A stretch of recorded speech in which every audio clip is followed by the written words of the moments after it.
Welcome to the After the Show movie podcast, brought to you by your hosts, Ascully and Cidtalk. We're addicted to movies. Are you? Hello, welcome everybody. Welcome to After the Show. Welcome, Cidtalk. Hello. I can see you over there. Can you? Yep. No? I have got my back turned to you, unfortunately. I know. Looking at the back of your head. I'm not one of those people who have to stare in the eyeball hole, so we're good. Before the After the Show discussion was a lot of rambly things. I was doing a little project with some pencils and some markers, and you were doing some stuff. I was investigating whether Ricky Gervais was in the American Office Correct. at any point. That was a very important topic. Yeah. Yes. And he was, yes. And that was One time. I don't know why we were looking that up. Well, John Krasinski That was right. is associated with this movie. It was a rabbit hole of Correct. stuff. You know how it goes. You're on your phone, you're like, is John Krasinski in this movie? Oh, hold on, what else did John Krasinski do? Oh. And then who did he work with, and what did he in? What color is his hair, and what shoes does he wear, and then who makes those shoes, and then who else wears those shoes? And I mean, I don't go that deep. it depends on the topic. Let's get on to the podcast, Cidtalk. Aye. It is Thursday, September the 26th. This is After the Show, your weekly movie review podcast, which you enjoy every week, hopefully. And Bold. This is episode 858.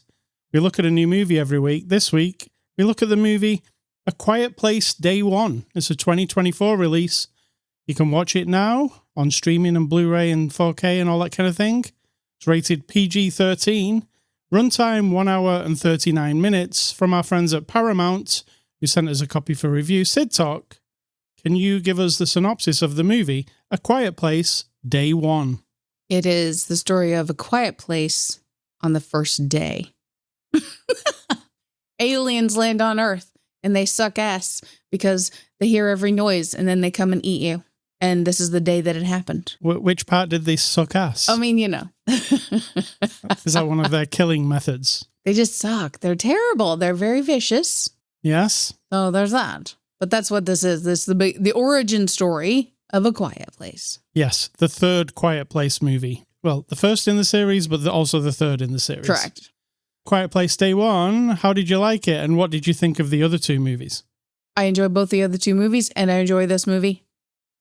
Are you a robot? Are you one of the aliens? That's my AI answer. Next, you will be sucking ass. I will not. I am a sucker.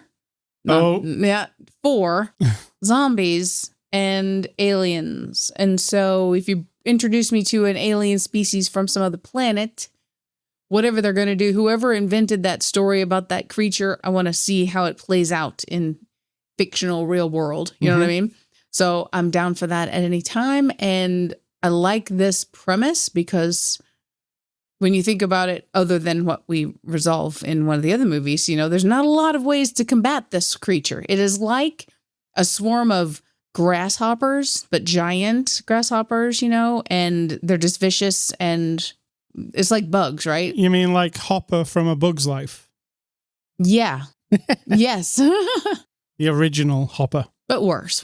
You know, these might be Hopper's evil alien cousins. I liked the first movie a lot. I think the first movie's actually really fantastic. Mm-hmm.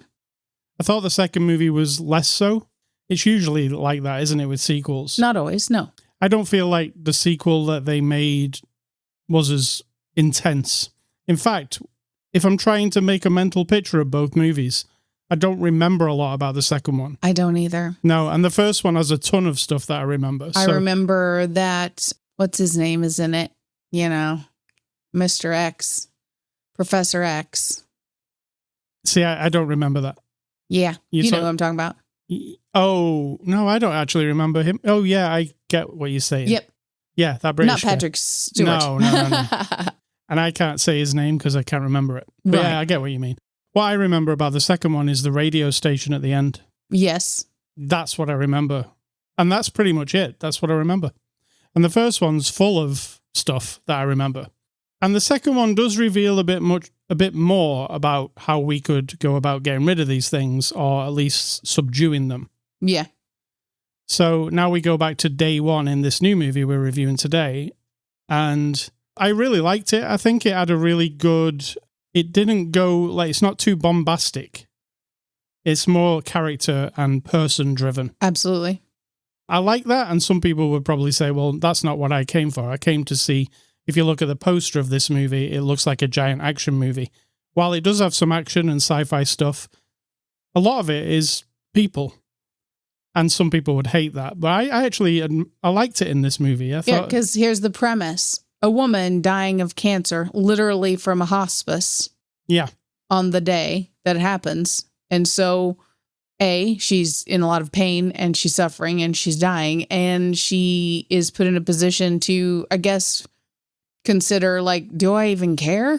Right. Do I even care if I walk out in the street and make a noise and I have nothing invested for my future. I have no future. So what do I have to fight for or to seek out but ultimately she helps other people, she wants other people to survive. And it's not like she becomes Miss Action Hero or anything like that. She just does what she can.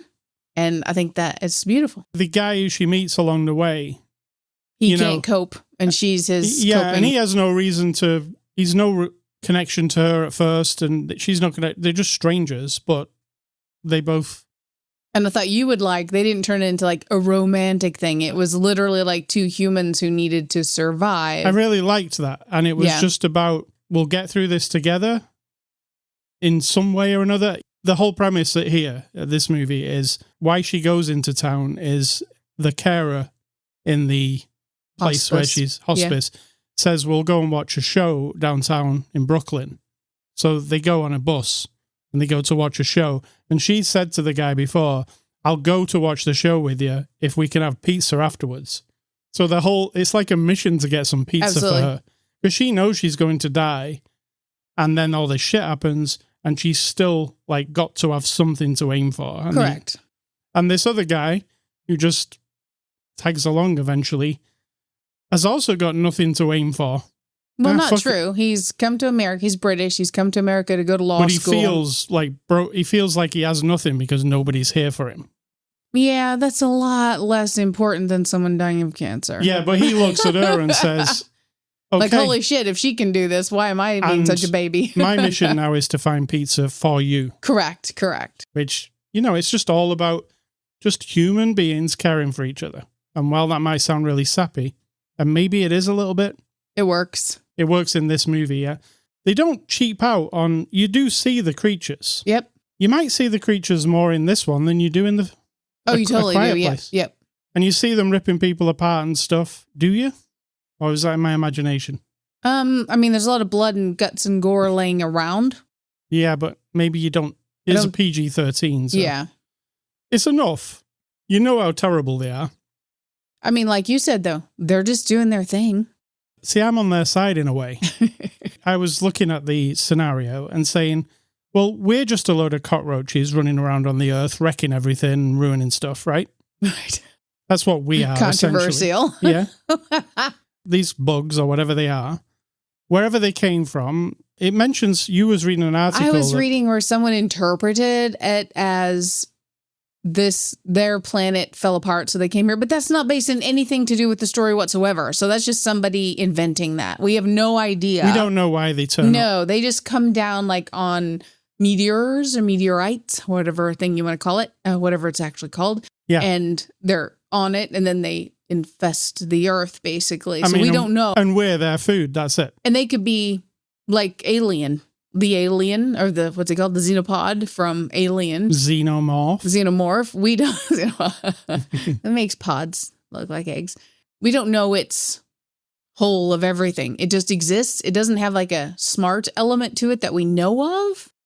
No. Well, maybe because it's in that ship, isn't it? I'm getting off on the alien topic here, but we don't know if this creature has, what we call it, like technology or the ability to build and create things or anything other than just an instinct to survive. We have no idea. So you don't even know about this alien, what it is, except that we are its little crumbs of food, basically.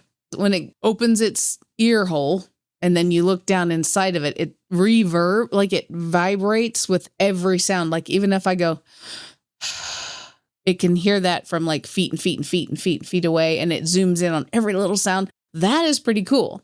Yeah. Because in nature, you know, animals and things hear things differently. So and there are animals and insects with super hearing. They exist. So true. If you're trying to hunt something and you can hear it very well, then the thing is fucked, which is what this movie's about. Us, we're fucked. Because it's almost impossible to not get killed. Because if you think, I'll just be quiet and never speak again and never make a noise, try doing that for 10 minutes. Yeah, and they're very large. Yeah. They're many yards high. I mean, the one got down into her basement, though, in the first movie. So they're not like 20 feet high or anything. Some of them look pretty big in this one, though. Kind of like I feel there must be different ones. And they're extremely strong. They can pick up a truck and throw it. Yeah. So keep that in mind. They're very strong. They hear very well. You can't win against them. Well, watch all the movies. Unless you watch the second movie. Watch all the movies. Figure it out, yeah. So yeah, it's weird to say it's a much smaller story. But the first one was kind of small too, wasn't it? It all is, really. The idea is really big, but the first movie following this one little family, it's a small... The second one opened it up a little bit, but... Because ultimately, writers are people, and they write stories about people, and it's about people. And how does the family cope? How does humanity cope? If, as you're dying, like the end of your life is coming, you've got a prognosis, and it's just inevitable, right? Yeah. Which it is for everyone, but if it's been honed in on for you because of some health issue, everything that was important, suddenly you can say to yourself, well, that doesn't matter anymore. And then you have to ask yourself, when did it matter? Why did it matter?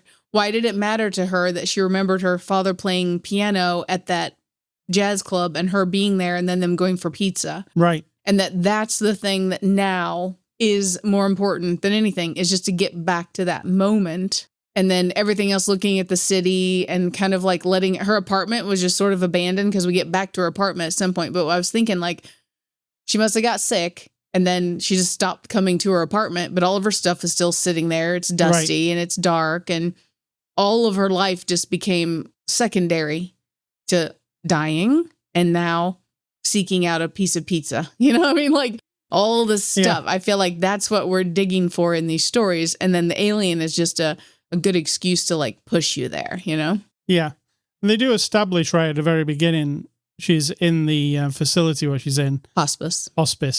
And they just have it, where you sit around in a circle talking. Yeah. And she reads a poem, which basically the poem is like, everything sucks. And she's a poet, by the way. She's published. Yeah. She has a book, so she's observant. And so her poem is like, it all sucks. No, it was all shit. Everything's shit. Yeah. This place smells like shit. You walk funny when you have shit in your pants. So-and-so has a shit bag hanging off of him. The food tastes like shit. Yeah, so she's kind of like at that point in her life. Oh, and then her friend, the nurse. Oh. Damn. Yeah, we're on spoiler alert. The nurse is awesome. Yeah. And that's it. That's all we're going to say. Like in a very small, 5-minute establishing scenes, you care about the people, which Absolutely. Is really, I find that hard to do in 5 minutes. Because in 5 minutes, I'm totally on board with everybody. And we don't know a lot about them. That's down to quality performances. Yeah.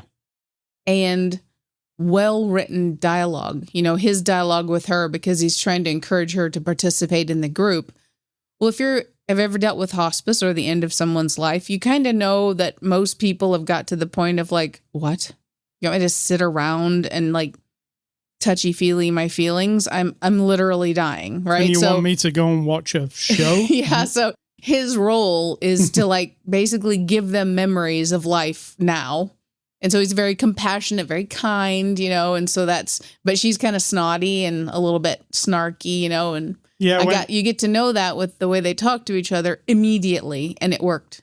When he says, I'm just trying to do what's best for you, I'm your friend, and she says, you're not, you're a nurse. Yeah. And it really bites him. So yeah, it's got some really good dialogue. And you know what? It has parts where there is no dialogue for a long time. Oh, yeah. Because it's a quiet place. Nobody can and let's talk about the cat in the room. Oh, yeah. There is a cat. We all know that I am not a cat fan. I am not a fan of animals in general, which is funny because I'm a vegetarian. And I do like a cat. I know you do. And I find it really irritating when people stick animals in movies and YouTube videos just because. It's really boring. I find it like, ugh. However, as you even noticed in this movie, you thought about it while we were watching it. I thought, you're going to hate this movie. So this lady has what she calls her service cat. Well, it's her cat from her life, and she's brought it to hospice with her, and the cat's with her most of the time. It's called Frodo. And I like the cat because it was exactly right for the story. And the cat wasn't... And it's a real thing that it makes people feel better. And I get that. I'm not that person. But this cat also, these two cats who play this one cat, they're awesome. This cat was very independent. It did its own thing. It went and found a drink. It got its own pizza. I said, you don't have to worry about animals generally, because you know what? This cat understands that some crazy shit. I even got this from the cat's performance. This is how much I like the cat. Yeah. That this cat looked around on the first day. It can see, it can comprehend. This is not like every other day. No. There's fire in the sky and everyone's running and my person is afraid and there's soot and dust and muck and mud and blood everywhere. This is wrong. And guess what the cat didn't do? It didn't meow all the time. It did not. It knew to keep quiet. Yeah, because if you think about it in nature, it probably would know if a predator... I don't know this. I know nothing about cats. I'm just assuming it would know. It's the best performance by a cat in 2024. I hope somebody does that because it was very good. Yeah. Well, if you win me over cat, you're doing something. There is a cat. So if you're an animal lover, you might like the cat parts. You know, the cat's actually it's in it a pretty lot. big part of it. Yeah. Yeah. And there are lots of quiet, passages of this movie where there is no speaking. There's some sound effects, but people are creeping around. There's a lot of that. But then when stuff does happen, it gets very, very loud. In fact, the movie starts, doesn't it, about saying that New York City, just on its own operating, it operates at about 90 decibels. Right. Which is the same as somebody screaming out loud. Nonstop. Right. So that's how it starts, with that on the screen. So I don't know if that's to tell us... First of all, we don't know how the aliens picked or came to Earth on purpose or not on purpose. We don't know, right? No. But is it because it's very noisy and it was like it drew them in? Not just because of New York City, but like if you, I don't know how far sound travels into the, outer verse. in space, no one can hear you scream. True. Remember that? You know what? I need to find out now. I need to go down the rabbit hole of how far do you get away from Earth before you can't pick it up on any devices anymore. Just the sound of the Earth, not a radio signal or anything. Right. Just interesting. Yeah, so let's get on to the cast here. This movie does have a cast and a cat. So we've got Lupita Nyong'o as Samira. What do you think? Fantastic. She's really good, actually. Fantastic. Moments, and there is a lot of where she isn't saying anything, but her face tells you everything. Especially near the beginning of the movie when she gets covered in dust. And it's just her eyes. You can really see the expression on her eyes. It's pretty good. And she made me very sad a couple of times. Well, yeah. And probably you too. Sure. Yeah. Joseph Quinn plays Eric. He's the guy from Stranger Things. I didn't realize that's who he was. And you said he's like the jerk brother who turns out not to be a jerk brother, but. Right. The heavy metal guy. One, I didn't know he was British. He actually is British. I saw an interview with him. Mm-hmm. Two, he was really good. Yes, very good. I think the character was really good, though. I like the idea of somebody. He had no reason. He didn't have to. I don't think he was helping her. See, I think he just didn't know where to go. I think you got it wrong. I think he is hapless and he cannot survive and he cannot protect himself. Oh yeah, she notices that. She is the one protecting him, and he's just gone along for the. Because he says, I'm scared. Yeah, he's very scared. Yeah. He seems incapable. And yet when he decides he's going to go get her medicine and then he's going to get her some pizza, that, like you said, gives him the motivation to do a thing. But I really liked how he portrayed it, though. We've got Digimon Hansu. He's Henry. Hi. I mean, he's in it for what? I think that's fine. He's just 1 minute? I'm wondering if we're setting him up as a character in a future... Like we'll bump into him in number 3. 4. Yeah. Yeah. Well, A Quiet Place Part 3, it's going to be called this next one.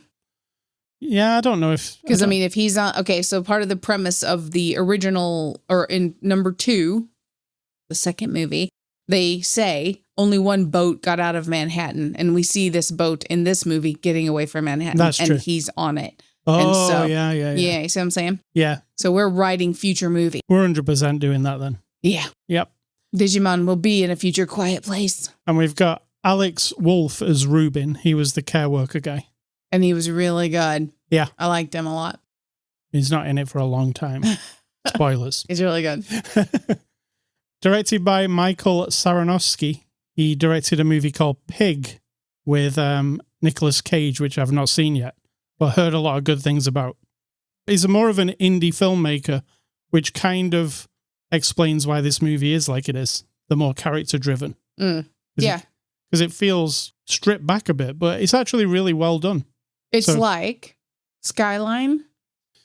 Yeah. Or was it called LA Skyline? No, I forget. just Skyline. I know what you're saying. Right. And also the first Cloverfield, where most of what you're experiencing isn't the big thing. It's just people. Yeah. The terror of coping or figuring shit out. Cloverfield was the shaky cami one, wasn't it? Yes. Yeah. It might not have aged well. Skylines might have had that as well.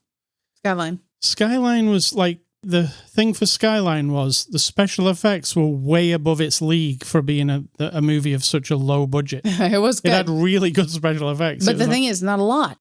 Right. They didn't wallow in special effects. It was mostly... Yeah. I think there's only me and you who remembers the movie Skyline. But I really enjoyed it. It's very of its time, I think. And maybe it didn't age well. Because even the special effects might not have aged well. I'd have to see it again.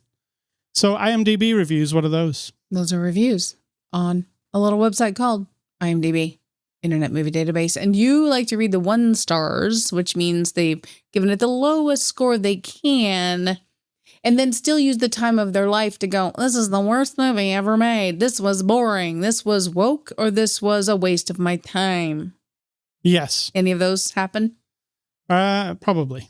First person says, terminally ill woman and cat seek pizza, the movie. Are you just saying what you saw? Yeah, that's accurate. And what's your comment? She did this during an alien invasion. I think it's safe to say they've exhausted the potential for the premise of the first movie. The second film was pretty much more of the same, but this is just ridiculous. Ridiculous. Second guy says, don't go to see this movie. It's an art house short film meets a silent movie with some aliens in it. I actually agree. It is that. I don't disagree. Yeah.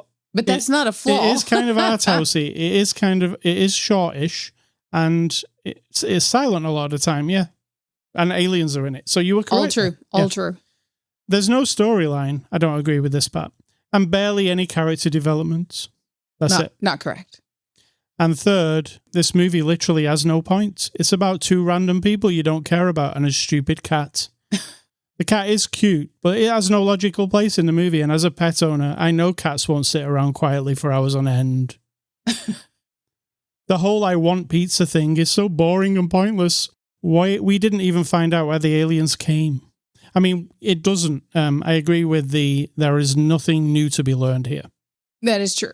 I mean, we got closer up on their inner workings of their ear, which I like, or their face ear hole thingy, whatever it is. It's an ear. We'll call it an ear. Alien hole. Hey, sucking ass and alien holes. We're going down a whole different thing here. Hole. And I do like to know things. However, sometimes, like with Xenomorph, I'm okay not knowing the whole of everything about it. I like that the Predator is out there. Predate on it. That's kind of cool. I'm going to give you an example here. All right. Sometimes when you know everything about something, it's not as interesting. And I'll give you an example. Okay. And it is the Jedi Order. Oh, you're talking about Acolyte? When it was secretive and out there and otherworldly and all that kind of stuff, it was interesting. But then when you get into the politics of it all, it's like, oh, fuck. It's that?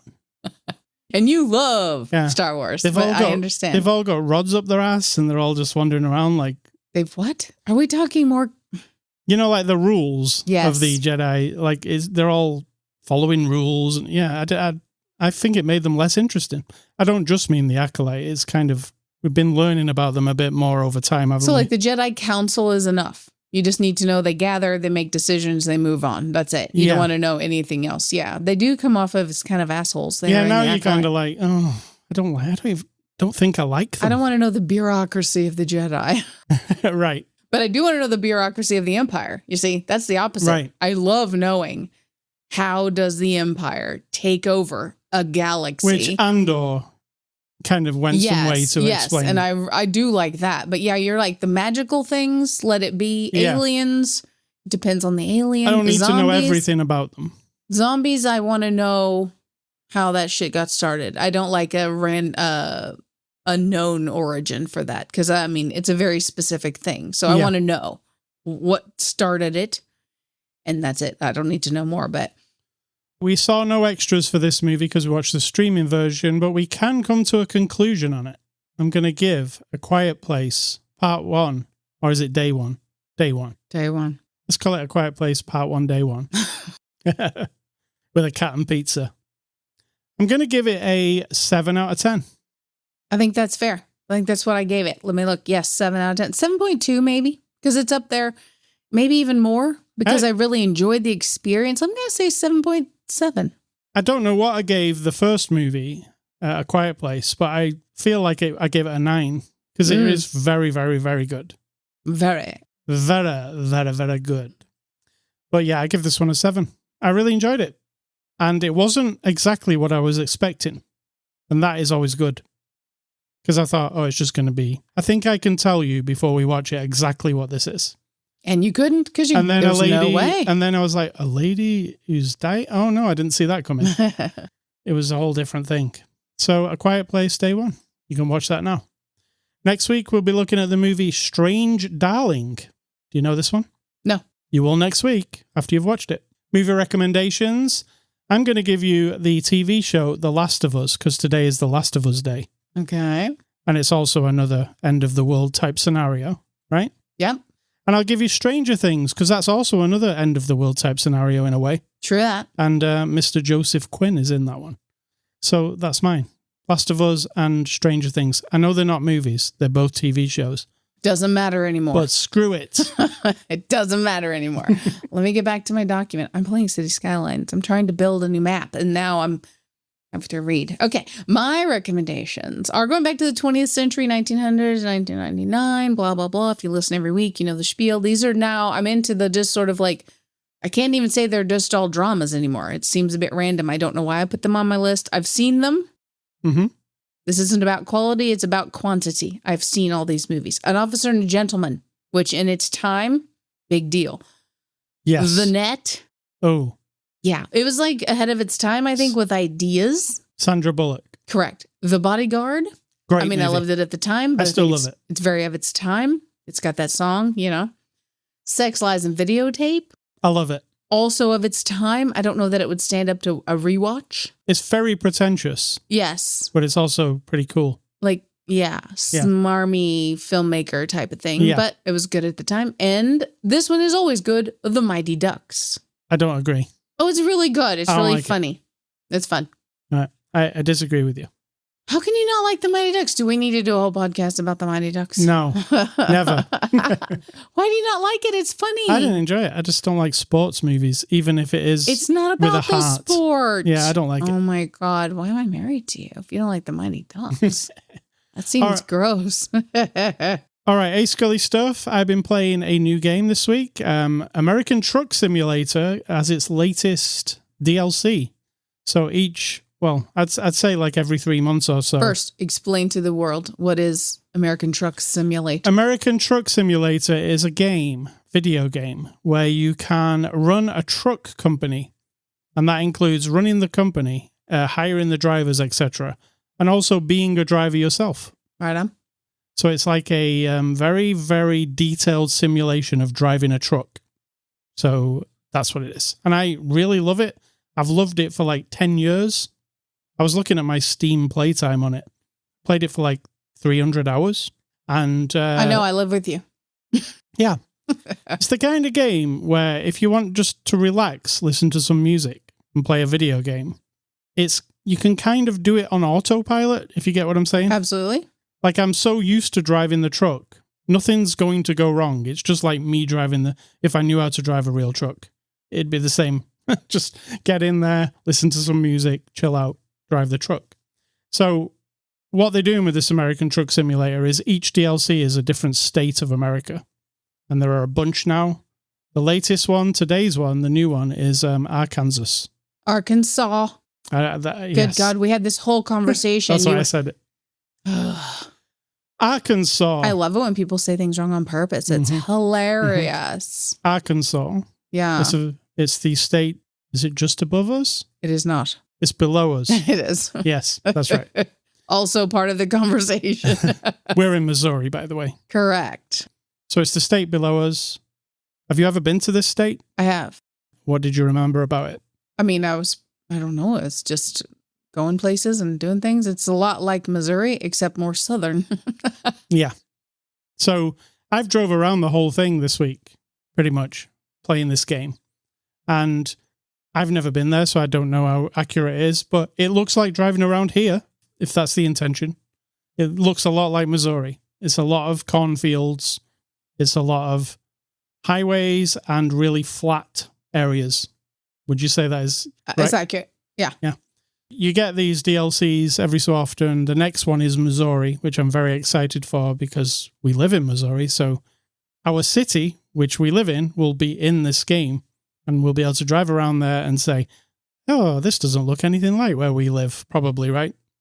I don't know. It's pretty good. I think they'll make the major landmarks of our town here look the same, for sure.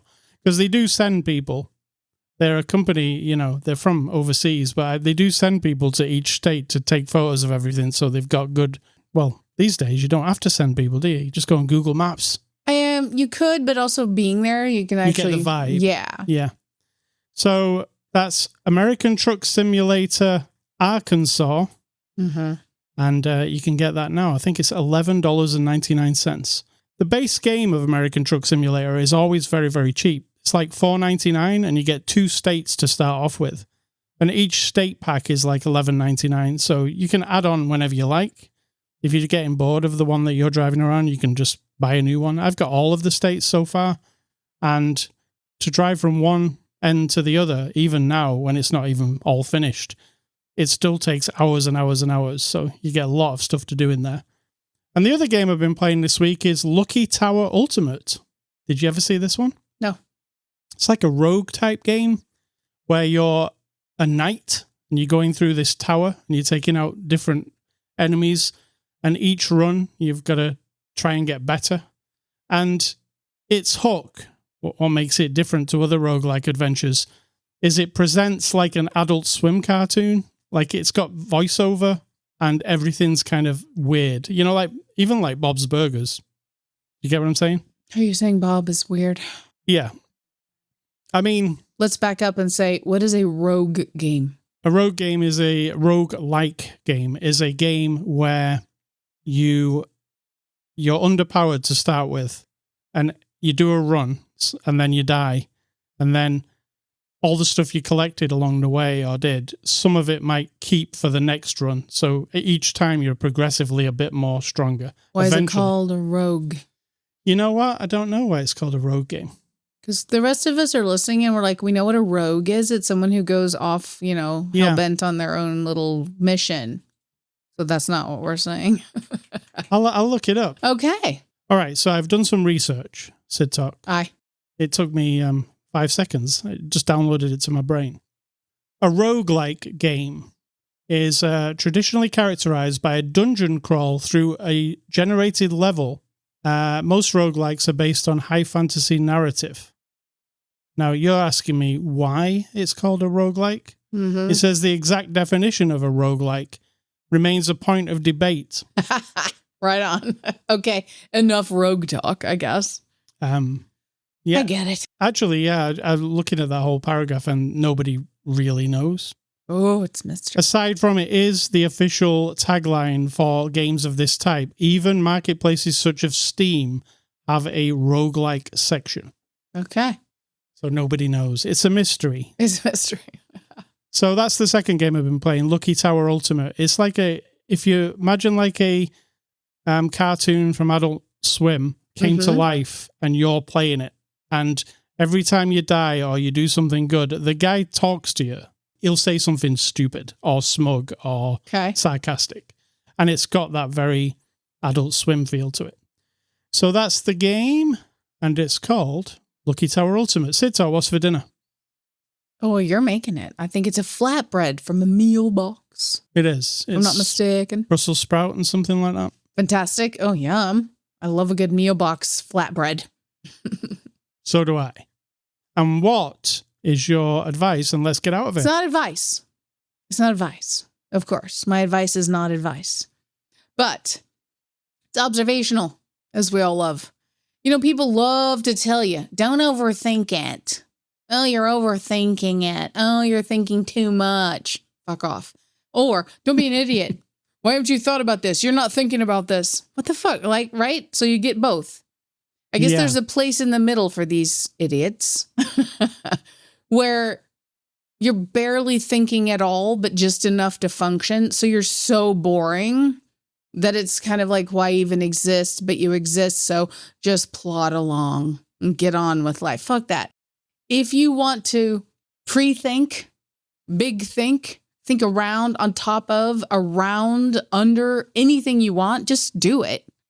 It is not up to anyone else who's too lazy, or maybe they're not smart enough to really, really examine something the way you want to and really, really, really actually think about it. Let them be the underthinkers. You know what I'm saying? I think I've said this before, but I hear it a lot and it's just really getting on my nerves. So, yeah, I mean, we're alive, so be alive. Think about things. Then again, if you really just want to barely function and just get through everything and then be done someday, that's also fine. I'm not going to overthink it. Way to take both sides. Exactly. I'm thinking right down the middle. All right. Thank you, Cidtalk. Anytime. Ascully.com is the place you can go to get this podcast. Twitter, Facebook, and Instagram are our handles on social media. I'm Ascully, she's Cidtalk. You can also go to Spotify, iTunes, Amazon Music, YouTube, actually anywhere that podcasts are available, including iHeartRadio. You know what I'm saying? I do. And you can also email feedback to me, ascully@ascully.com. Don't email Cidtalk. She doesn't want your email, so send it to me instead. And stay classy. A Quiet Place. And looking forward to seeing the third in the main series of movies and seeing what happens. Right on. And I'm going to say, think for yourselves, because if you're not doing it, someone is underdoing it for you.